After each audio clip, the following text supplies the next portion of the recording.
ಕಣ್ಮುಚ್ಚಿಯ ಮರರು ಆಗಿ ಈ ದೇಶಕ್ಕಾಗಿ ಮಡಿದ ವೀರಯೋಧರ ಕಥೆಗೆ ನಡೆದು ಬಂದಿದೆ. ಸೈನಿಕರಿಂದ ನೆನಪಾಗೋದು ಆಗಸ್ಟ್ 15 ತ್ರಿವರ್ಣ ಧ್ವಜ ಹಾರಿಸಬೇಕಾದ್ರೆ ಬಿಟ್ಟರೆ ಅನ್ಯಾಯವಾದಾಗ ಜನವರಿ 26ರಂದೇ ನಾವು ಸ್ವತಂತ್ರ ಪೀಠಿಕೆಗೆ ಧ್ವಜ ಹಾರಿಸ್ತೇವೆ ಗಣರಾಜ್ಯೋತ್ಸವಕ್ಕೆ, ಆಗ ನೆನಪಾಗುತ್ತೆ. ಇತ್ತೀಚೆಗೆ ಹುಣಗುಂದ ತಾಲೂಕಲ್ಲಿ ಅಖಂಡ ಬಾಗಲಕೋಟೆ ಜಿಲ್ಲೆಯಲ್ಲಿ ಪ್ರಥಮವಾಗಿ ದಿವ್ಯ ಸಂಘವನ್ನು ಸ್ಥಾಪಿಸಿ ಪ್ರಥಮವಾಗಿ ರಿಜಿಸ್ಟರ್ ಆಗದೇನೆ ಗುರುಭವನದಲ್ಲಿ ಪ್ರಥಮವಾಗಿ ಕಾರ್ಗಿಲ್ ವಿಜಯೋತ್ಸವವನ್ನು ಆಚರಿಸಿದ ಯಾರಾದ್ರಿದ್ರೆ ಅದು ಬಾಗಲಕೋಟೆ ಜಿಲ್ಲೆಯಲ್ಲಿ ಹುಣಗುಂದ ತಾಲೂಕು ಮಾತ್ರ.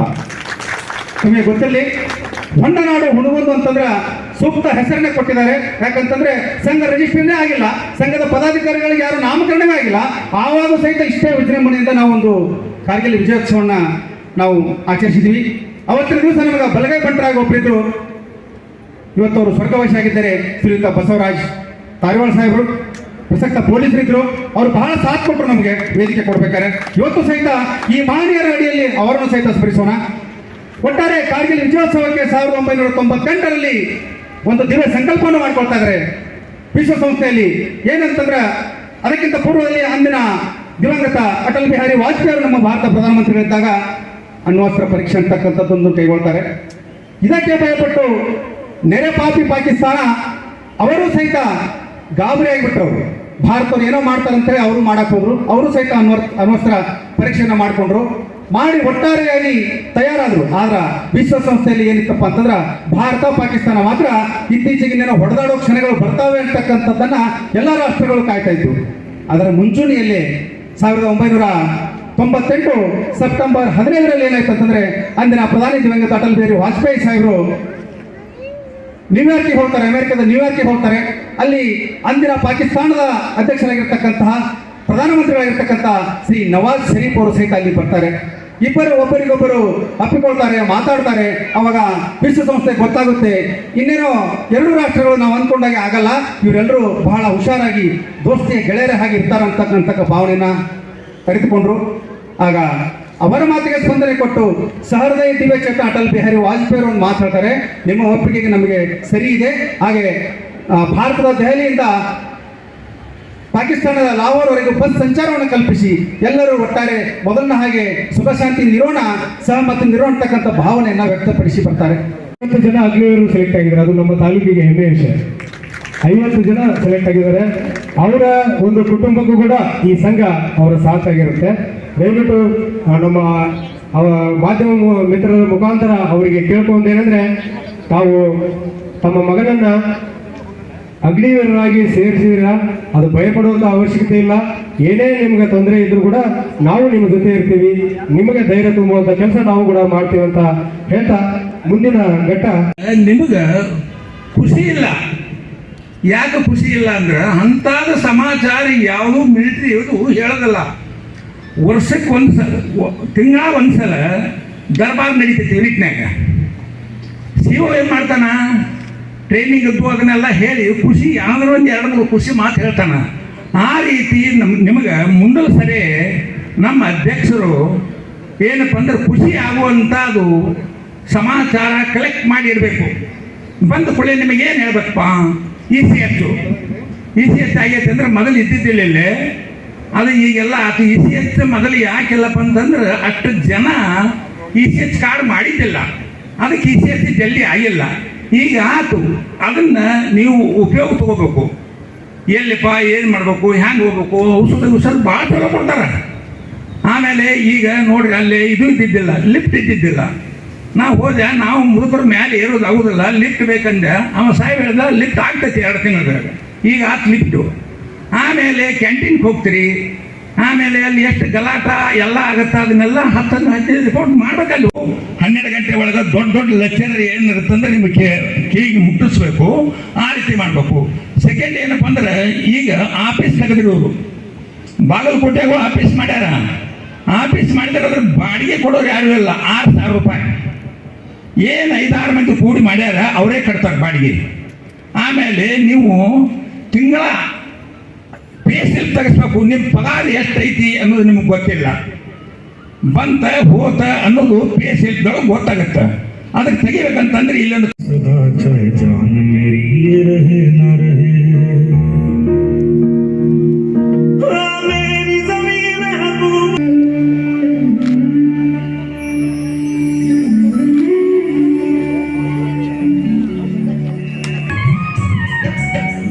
ಯಾಕಂದ್ರೆ ಇವ್ರಿಗೆ ನಾಳೆ 30ನೇ ತಾರೀಕಿಗೆ ನಿವೃತ್ತಿಯಾಗಿ ಆಗ್ತಾ ಇದ್ದಾರೆ. ಅದಕ್ಕೋಸ್ಕರ ನಮ್ಮ ಅವ್ರ ಕುಟುಂಬದವರು ಹೆಣ್ಣು ಮಕ್ಕಳು ಏನಿದ್ದಾರಲ್ಲ, ದಯಮಾಡಿ ಅವರಿಗೆ ತಿಳಿಲಿಲ್ಲ ಅಂದ್ರೆ ತಾವಾದ್ರೂ ಸ್ವಲ್ಪ ಡಿಸಿಪ್ಲಿನ್ನಲ್ಲಿ ತಾವಾದ್ರೂ ಹೇಳ್ಬೋದು. ನೀನು ಅಷ್ಟೇ ಅಲ್ಲ, ನಮ್ಮದು ಮರ್ಯಾದೆ ಹೋಗ್ತಾ ಇದರಲ್ಲಿ, ನಮ್ಮ ಕುಟುಂಬದೂ ಹೋಗ್ತದೆ. ನಾವೆಲ್ಲ ಅದನ್ನ ಹೇಳ್ತಾ ಇದ್ದಾನೆ, ನಾವೆಲ್ಲ ನಮ್ಮ ಕುಟುಂಬದ್ದು ನಮ್ಮ ಬೆಳವಣಿಗೆ ಬದಿಗಿಟ್ಟು ದೇಶ ಸಲುವಾಗಿನೇ ಹೋರಾಡ್ತಾ ಇದ್ದೇವೆ. ದೇಶ ಸೇವೆ ಹೇಳ್ತಾ ಇದ್ದಾರೆ. ನಮ್ಮ ಡಿಸಿಪ್ಲಿನ್ ಎಷ್ಟೊಂದು ಇರಬೇಕು ಅನ್ನೋದು ನಮ್ಮೆಲ್ಲರಿಗೂ ಗೊತ್ತು, ತಮ್ಮೆಲ್ಲರಿಗೂ ಗೊತ್ತು. ದೇಶಕ್ಕಾದರೆ ಇಲ್ಲೆಲ್ಲ ಜನ ಹೇಳ್ತಾ ಇದ್ದಾರೆ, ಮೊದಲು ಮನೆ ಗೆಲ್ಲೋ ಆಮೇಲೆ ಮಾರು ಗೆಲ್ಲೋ ಅಂತ. ನಾವು ಸೈನಿಕರು ಆ ಥರ ಅಲ್ಲ. ನಾವು ಮೊದಲು ದೇಶ ಗೆಲ್ಲಬೇಕು, ಆಮೇಲೆ ಮನೆ ಗೆಲ್ಲಬೇಕು. ಈ ಕಾರ್ಗಿಲ್ ವಿಜಯೋತ್ಸವವನ್ನು ಆಚರಣೆ ಮಾಡ್ತಾ ಇದ್ದೀವಿ. ಹಾಗಾಗಿ ತಾವು ಕೂಡ ಪ್ರತಿ ವರ್ಷ ಬಂದು ಇದು ಖುಷಿನೂ ಹೌದು, ದುಃಖನೂ ಹೌದು. ಒಂದ್ ರೀತಿ ನೋಡಿದ್ರೆ ನಮ್ಮ ಎಲ್ಲ ಇವತ್ತು ಭಾರತದ ಜನರು ಸುಖ ನಿದ್ರೆಯಾಗಿ ಮಾಡ್ಬೇಕಂತಂದ್ರೆ ನಮ್ಮ ಸೈನಿಕರು ನಿದ್ದೆಗೆಟ್ಟು ಅಲ್ಲಿ ಕರ್ತವ್ಯವನ್ನು ನಿಭಾಯಿಸ್ತಾ ಇದ್ದಾರೆ. ಸ್ಥಾಪನೆ ಆಗಿ ಎಲ್ಲರೂ ಈ ಒಂದು ಸಂಘಕ್ಕೆ ಆರ್ಥಿಕವಾಗಿ ಎಷ್ಟು ಜನ ನಮಗೆ ಬೆಂಬಲ ಕೊಟ್ಟಿದ್ದಾರೆ ಅವರಿಗೆ ತುಂಬ ದೂರ ಧನ್ಯವಾದ ಹೇಳ್ತೀನಿ. ಯಾಕಂದರೆ ನಾವು ಈ ಸಲ ಒಂದು ಈ ವಿಜಯೋತ್ಸವವನ್ನು ಸಿಂಪಲ್ ಮಾಡ್ಬೇಕಂತ ಪ್ರಯತ್ನ ಮಾಡಿದ್ವಿ. ಆದರೆ ಜಾಸ್ತಿ ನಮ್ದು ದುಡ್ಡು ಕಲೆಕ್ಷನ್ ಆಯ್ತು. ಯಾಕಂದ್ರೆ ಇಷ್ಟು ಅನ್ಕೊಂಡಿದ್ದಿಲ್ಲ, ಅನ್ಕೊಂಡಕ್ಕಿಂತ ಜಾಸ್ತಿ ದುಡ್ಡು ಕಲೆಕ್ಷನ್ ಆಯ್ತು. ಅದಕ್ಕೆ ಈ ಆರ್ಥಿಕ ಸಹಾಯ ಮಾಡಿದಂತ ಎಲ್ಲರಿಗೂ ನಾನು ಇನ್ನೊಮ್ಮೆ ತುಂಬ ದೂರ ಧನ್ಯವಾದ ಹೇಳ್ತೀನಿ. ಇನ್ನೊಂದು ಏನಪ್ಪಾ ಅಂತಂದ್ರೆ ಸರ್ ಹೇಳಿದ್ರು, ನಮ್ಮ ರಾಘವೇಂದ್ರ ಸರ್ ಹೇಳಿದ್ರು ಒಂದು ಕಂಪ್ಯೂಟರ್ ಬೇಕಂತ. ಖಂಡಿತವಾಗಿ ಈ ಸಲ ನಾವು ಕಂಪ್ಯೂಟರ್ ತಗೊಂತೀವಿ. ಕಂಪ್ಯೂಟರ್ ತಗೊಂಡು ನಮ್ಮ ಸಂಘದಲ್ಲಿ ಯಾರು ಕಂಪ್ಯೂಟರ್ ಆಪರೇಟರ್ ಇದ್ದಾರೆ ದಯವಿಟ್ಟು ತಿಳಿಸಿ, ನಾವು ಇನ್ನೊಂದು ವಾರದಲ್ಲಿ ಅದನ್ನ ಎಸ್ಟಾಬ್ಲಿಷ್ ಮಾಡಿಬಿಡೋಣ ಕಂಪ್ಯೂಟರ್ ಇದ್ರೆ. ಯಾಕಂದ್ರೆ ಈಗ ಅನೇಕ ಲೈಫ್ ಸರ್ಟಿಫಿಕೇಟ್ ಆಗಲಿ, ECH ಕಾರ್ಡ್ ಅಲ್ಲಿ ಆನ್ಲೈನ್, ಕ್ಯಾಂಟೀನ್ ಕಾರ್ಡ್ ಅಲ್ಲಿ ಆನ್ಲೈನ್ ಮಾಡ್ಬೇಕು. ಯಾಕಂದ್ರೆ ಕ್ಯಾಂಟೀನ್ ಅವ್ರು ಯಾವುದೇ ಜವಾಬ್ದಾರಿ ತಗೊಳ್ಳಲ್ಲ ಅವ್ರು ಹೇಳಿದ ಪ್ರಕಾರ. ಅದೇ ಪ್ರಕಾರ ನಾವು ಇನ್ನೊಂದು ವಾರದಲ್ಲೇ ಅದೊಂದು ನಾವು ಕಂಪ್ಯೂಟರ್ ಅನ್ನು ತಂದು ಹಾಕ್ತೀವಿ ಅಂತ ಹೇಳಿ ತಮ್ಮಲ್ಲಿ ಭರವಸೆ ಕೊಡ್ತೀನಿ. ಮತ್ತೆ ನೀವು ಜಾಸ್ತಿ ಟೈಮ್ ಮಾಡೋದು ಅವಶ್ಯಕತೆ ಇಲ್ಲ, ಯಾಕಂದ್ರೆ ಸಮಯ ಆಗಿದೆ. ಎಲ್ಲರೂ ಆಲ್ರೆಡಿ ಕಾರ್ಗಿಲ್ ವಿಜಯೋತ್ಸವ ಬಗ್ಗೆ ಎಲ್ಲ ತಿಳ್ಕೊಂಡಿದ್ದೀರಾ. ನಮ್ಮ ಮಾಜಿ ಸೈನಿಕರು ಆಲ್ರೆಡಿ ಗೊತ್ತು ಕಾರ್ಗಿಲ್ ವಿಜಯೋತ್ಸವ ಹೆಂಗಿತ್ತಂತೇಳಿ. ಯಾಕಂದ್ರೆ ಕಾರ್ಗಿಲ್ದಲ್ಲಿ ಒಂದು ಕಠಿಣ, ಯಾಕಂದ್ರೆ ವೈರಿಗಳು ಮೊದಲೇ ಬಂದಲ್ಲಿ ಫೆಬ್ರವರಿಲಿ ತಮ್ಮ ಇದನ್ನ ಹಾಕಿದ್ರು. ಎಲ್ಲ ನಮ್ಮ 32 ಪೋಸ್ಟ್ಗಳನ್ನು ಆಕ್ರಮಣ ಮಾಡಿದ್ರು.